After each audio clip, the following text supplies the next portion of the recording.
సమావేశం చేసిన జిల్లా అధికారులకి, మండల అధికారులకి, రీజనల్ అధికారులకి, ఇతర ప్రెస్ అండ్ మీడియా వాళ్ళకి నమస్కారం తెలియదు.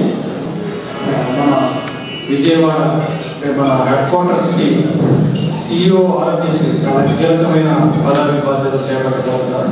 సో చేపట్టారు ఆల్రెడీ. ఆయనకి ఒక రకంగా కంగ్రాచులేషన్ చెప్పాలి.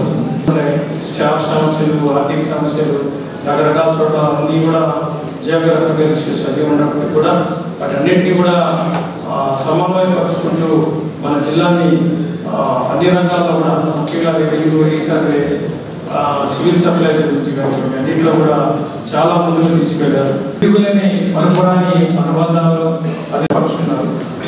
పొందాలోనే ఆయన మళ్ళీ కూడా ఉన్నత స్థాయిలో రావాలి. తిరుపతికి ఫస్ట్ జాయిన్ వచ్చారు. ముఖ్యంగా రీసర్వేలో నేను వచ్చేటప్పటికి రీసర్వే మీద కొద్దిగా వెనుకబాటు ఉంటుంది. రాత్రి 10-11 గంటలు కూడా జేసీ గారు వీడియోలు మన భాస్కర్ నాయుడు షేర్ చేస్తే అవి తీసుకుని నేను చూసేవాడిని. ఏ ఒక్కరికి ఎక్కడ డిస్ట్రిక్ట్ అంత అద్భుతంగా రన్ చేస్తూ అడ్మినిస్ట్రేషన్ తీసుకెళ్తున్నారు సార్. తిరుపతి జిల్లాకు ఎక్సలెంట్ టీమ్ రన్ చేసి అడ్మినిస్ట్రేషన్ తీసుకొచ్చారు సార్. మీకు జేసీ గారు రెవెన్యూ డిపార్ట్మెంట్ వెయిట్ ఎక్కడ పనిలేదు సార్. మొన్న ఎవరు రివ్యూ చేశారు. రీసర్వే అంత వ్యాస్ట్ ప్రోగ్రామ్ అయినా అర్థం కాని సబ్జెక్ట్, అంటే అందరికీ ఫౌండేషన్ బేసిక్ గా ఉండదు చాలా వరకు. అలాంటిది ప్రతి కాన్సెప్ట్ ఎక్కించారు, ఇంజెక్ట్ చేసి ఇప్పుడు తిరుపతి జిల్లాలో రీసర్వే ఎక్కడా గ్యాప్ లేకుండా రన్ అయ్యేటట్టు మీరు ఫౌండేషన్ వేశారు సార్. యొక్క గొప్పతనం అంతకు ముందు పనిచేసినటువంటి అధికారి ఏర్పాటు చేసినటువంటి బెంచ్ మార్క్ మీద ఆధారపడి ఉంది. మనకంటే ముందు పనిచేసినటువంటి వాళ్ళు సరిగా పనిచేయకపోతే తర్వాత వచ్చినటువంటి అధికారి ఈజీగా పెద్దెచ్చుకోవడం చాలా ఈజీ. కానీ మనకు ముందు పనిచేసే అధికారి చాలా గొప్పగా పనిచేసి హైయెస్ట్ బెంచ్ మార్క్ పెట్టి వెళ్ళిన తర్వాత ఆ ప్లేస్లో పనిచేయడం చాలా కష్టం.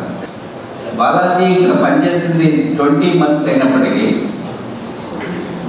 కొత్త జిల్లా ఫస్ట్ టైం జాయింట్ కలెక్టర్గా వచ్చాడు. ఈ జిల్లాలో ఇంత ప్రోటోకాల్ ఫీల్ చేసుకుంటూ పొలిటికల్ ఇంబ్యాలెన్స్ ఉన్నటువంటి జిల్లా ఇది. అదే చెప్పాను, నీకు తెలిసిన పని చేయడం ఎవడైనా చేస్తాడు, బట్ ఇక్కడ మనకు తెలిసిన పనిని అందరినీ కలుపుకుంటూ చేయాలి. ఇది కష్టమైన పని ఈ జిల్లాలో చేయడం. సో అవి కూడా చేసుకుంటూ రెవెన్యూ ఇష్యూస్ కావచ్చు, సివిల్ సప్లైస్ కావచ్చు, రీసర్వే కావచ్చు, ల్యాండ్ అక్విజిషన్ కావచ్చు, ఎక్కడా కూడా నాకు అవసరమైనటువంటి రివ్యూకి సంబంధించిన ఇన్ఫర్మేషన్ మాత్రం అతని నుంచి తీసుకునేవాడు. ఎక్కడ పని చేసినా కూడా కొంత మన వెనక్కి తిరిగి చూసుకున్న తర్వాత అలాంటి చోట నేను ఈ పని చేశాను అనే సాటిస్ఫాక్షన్ ఇచ్చే పనులు కొన్ని చేయాలి. నేను ఎప్పుడు అదే అందరికీ చెప్తున్నా. ఇక్కడ ఈ జీవితకాలం గుర్తుపెట్టుకునే పనులు చాలా చేశాడు బాలాజీ. దాదాపు 20,000 ఇళ్ళు ఈ తిరుపతి పట్టణంలో 22 ఉండిపోయినటువంటి వాటిని రీసర్వే చేసి వాటినన్నింటినీ 22 నుంచి తీసి ఈరోజు వాళ్ళు రిజిస్టర్ చేసుకునేటువంటి హక్కు కల్పించేటువంటి పని బాలాజీ చేశాడు. తిరుపతి స్టేట్ మాత్రం good thing he's come to an end very quickly అనిపిస్తుంది నాకు ఇంకా మొన్నే కర్నూలు నుంచి వచ్చి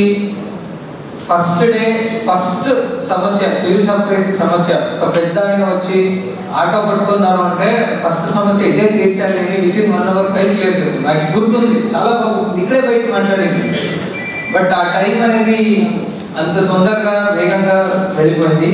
కాంట్ హెల్ప్, బట్ ఇంత స్పీడ్గా ఎందుకు పోయింది అంటే అంత బిజీగా ఉన్నాము. యాక్చువల్లీ అసలు ఒకటి తర్వాత ఒకటి నాకు అంటే professional as well as personal లైఫ్స్లో కూడా నాకు 2 రకాలుగాను చాలా వర్క్ అప్స్ అండ్ డౌన్స్ ఉన్నాయి కనుక అది చాలా స్పీడ్గా పోయింది అని నాకైతే అనిపిస్తుంది. సో ఇంకా నేనేమో నేను ఫేర్వెల్ ఆర్గనైజ్ చేయాలి అని అనుకున్నాను, కానీ అది నాకు ఆర్గనైజ్ చేసినట్టు అవుతుంది అని ఊహించలేదు యాక్చువల్లీ. అంటే సమ్ టైమ్స్ సడన్ గా జరిగిపోతాయి సెపరేటర్లు. మీరేమో అనుకుంటున్నారేమో నేను వెళ్ళి రిక్వెస్ట్ చేసుకొని వెళ్ళానని, లేదా సదరు చాలా రోజుల నుంచి తెలుసుకొని ఏమీ లేదు. నాకు ఆర్డర్ వచ్చే కన్నా 1.5 day ముందే తెలుసుకున్నాను అంతే. సో ఇట్ జస్ట్ హ్యాపెండ్ అంతే. సో నేను మెంటలీ వేరే వర్క్ ప్రిపేర్ అవుతున్నాను, నెక్స్ట్ వీక్ 15 days ఏం చేయాలి ఏంటి అని ఫోన్ వచ్చింది. సో అంటే ఇట్ ఈస్ డెస్టినీ అంతే. దేవుడు ఇన్ని రోజులు ఇక్కడ పనిచేయించారు, ఇంకా నెక్స్ట్ అసైన్మెంట్కి వెళ్ళాల్సిందే. ఐఏఎస్ ఆఫీసర్గా ఒక పోస్ట్లో మమ్మల్ని ఎందుకు కూర్చోబెడతారంటే లోకల్ సమస్యల్ని అర్థం చేసుకుని చేసే సామర్థ్యం ఉండి కూర్చోబెడతారు అని నేను నమ్ముతాను. సో ఆ సీట్కి ఎవరేమి చెప్పకపోయినా కూడా నేను కొన్ని పనులు చేయాలి ఎప్పుడు అనుకుంటున్నాను. ఇలా మైండ్ సెట్తోనే నేను తిరుపతి జిల్లాకు వచ్చినప్పుడు ఒక్కసారి నేను వెహికల్ వెళ్ళేటప్పుడు ఫస్ట్ టైం కలెక్టర్ గారు వైజాగ్ రెగ్యులరైజేషన్ గురించి చెప్పారు. వైజాగ్లో నివాస్ సార్ కలెక్టర్గా జాయింట్ కలెక్టర్గా ఉన్నప్పుడు దాదాపు 1,00,000 మందిని రెగ్యులరైజ్ చేశారు, అక్కడ హౌసెస్ అంతమందికి హెల్ప్ చేశారు.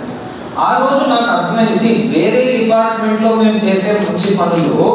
సో ప్లీజ్ సాధారణంగా అంటే నాకు and I'm thankful to all of you. So అంటే రాజేంద్ర అక్కడ చెప్పారు కానీ చాలా మంది వేరే తహసీల్ గారు కూడా చాలా బాగా పనిచేశారు. దాంట్లో వాకాడ ఉండొచ్చు, కోటా ఉండొచ్చు, ఇటువైపు కూడా సూడూరుపేట దీంట్లో కూడా సమ్ తహసీల్ గారు etcetera. But by and large I'm very happy for సాధారణంగా the entire team of regularization led by Aswar Tahsildar, including especially Sham, Ashok, Chaitanya. Of course, కానీ టీమ్స్ అని వాళ్ళు చాలా మంది పనిచేస్తుంటారు, వాళ్ళు కూడా I want to thank. నాకు I love what I don't know why. I have given. So ఈ order ఇచ్చే దాంట్లో కూడా నాకు మొత్తం తోడ్పడటం